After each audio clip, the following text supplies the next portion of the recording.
ایک یہ کہتے ہیں کہ اپنی زندگی میں جائیداد تقسیم کرنا جائز ہے یا نہیں، اور اس کا طریقہ کیا ہے؟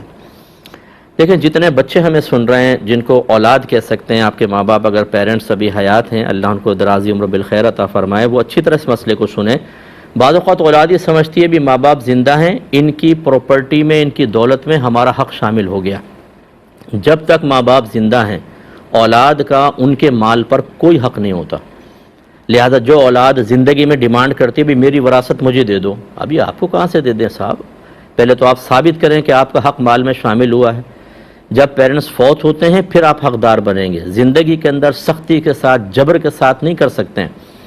یعنی ایک خاتون نے تو مجھے ایسی بات کہی کہ اللہ تعالیٰ بس رحم فرمائے ایسی اولادوں پر۔ چلے میں وہ بات نہیں کہتا، ذہن میں تو آئی تھی، لیکن شاید وہ خاتون پسند نہ کریں اور مناسب بات بھی نہیں تھی جو اولاد کی طرف سے ماں کو کہی گئی۔ اللہ تعالیٰ رحم فرمائے ہماری حالتوں پر۔ اور اس کی سب سے بڑی وجہ یہی ہے جو میں اکثر آپ کو عرض کرتا ہوں، اپنی اولاد کو دین سکھائیں۔ دین کو خالی ایسا نہ بنا دیں جیسے دال پکانے کے بعد اس پہ بگھار لگاتے نا، تھوڑا سا بس ذائقہ بنانے کے لیے، خوشبو پیدا کرنے کے لیے۔ ایسا ہم نے اپنی زندگیوں میں اسلام کو داخل کیا ہوا ہے۔ حالانکہ اللہ تعالیٰ فرماتا ہے یا ایھا الذین آمنوا ادخلوا فی السلم کافہ، اے ایمان والو اسلام میں پورے داخل ہو جاؤ۔ اللہ تعالیٰ جانتا ہے قیامت تک کیا ہونے والا ہے، کس طرح کا ماحول پیدا ہوگا، کیا کیا ایجادات ہو جائیں گی۔ اس کے باوجود قرآن چونکہ قیامت تک کے لیے ہے، تو اس کا مطلب یہ ہے اللہ اچھی طرح جانتا ہے کہ ماحول کیسا ہی ہو جائے آدمی مکمل دین پر چل سکتا ہے، ورنہ یہ حکم ہی نہ دیتا۔ کیونکہ جب ہم چل ہی نہیں سکتے پھر حکم دے گا تو یہ تو ظلم ہو جائے گا۔ جیسے اندھے کو کہیں کہ تم دیکھو نہیں، میں تمہیں حکم دیتا ہوں، ارے بھائی وہ تو پہلی عاجز ہے، پھر اس کو حکم دینے کا کیا فائدہ تھا؟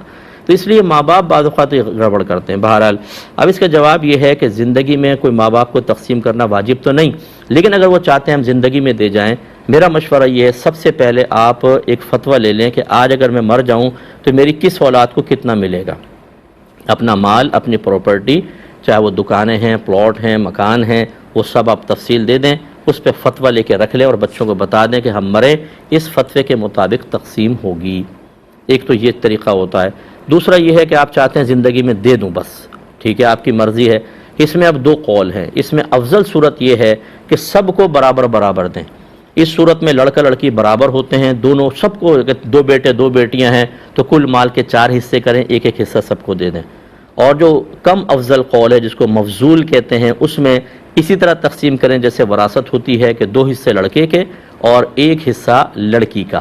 لہذا اگر 2 بیٹے 2 بیٹیاں ہیں تو اس کے 6 حصے کریں گے، 2 حصے بیٹوں کو اور 1 حصہ بچیوں کو ملے گا۔ اس طریقے سے آپ تقسیم کر سکتے ہیں۔ لیکن پیرنٹس سے میری گزارش یہ ہے، آپ کی اولاد کتنی اچھی کیوں نہ ہو، کتنی ہی فرما بردار کیوں نہ ہو، پھر بھی آپ تھوڑا بہت اپنے لیے علیحدہ کر کے رکھیں۔ وہ وراثت میں بعد میں بچوں کے پاس پہنچنے والا ہے، لیکن اگر آپ ٹوٹل ان کو دے کے اپنے ہاتھ کٹا لیں گے، اس کے بعد ہم نے اولاد کے بدلتے ہوئے رویوں کو دیکھا ہے اور اتنے حیرت انگیز طریقے سے دیکھا ہے کہ جس کی کوئی انتہا نہیں۔ اولاد اصل میں نہیں بدلتی، ان کو مشورے دینے والے بدل دیتے ہیں۔ اگر بیٹا ہے تو بیوی کہے گی کہ اب میں تمہارے بوڑھے ماں باپ کی بالکل کیئر نہیں کروں گی، نکلو یہاں سے اور علیحدہ چلو، ہم وہاں جا کے رہیں گے۔ اس سے پہلے وہ دوائیاں بھی لا کر کھلائے گی، ساس کو بھی، سسر کو بھی، چائے بھی بنا کر دے گی وقت پر۔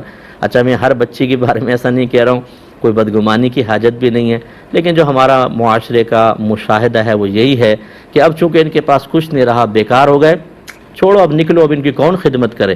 ایسا ہرگز مت کیجیے گا، ورنہ آپ کے ہاتھ کٹ گئے تو گئے کام سے آپ۔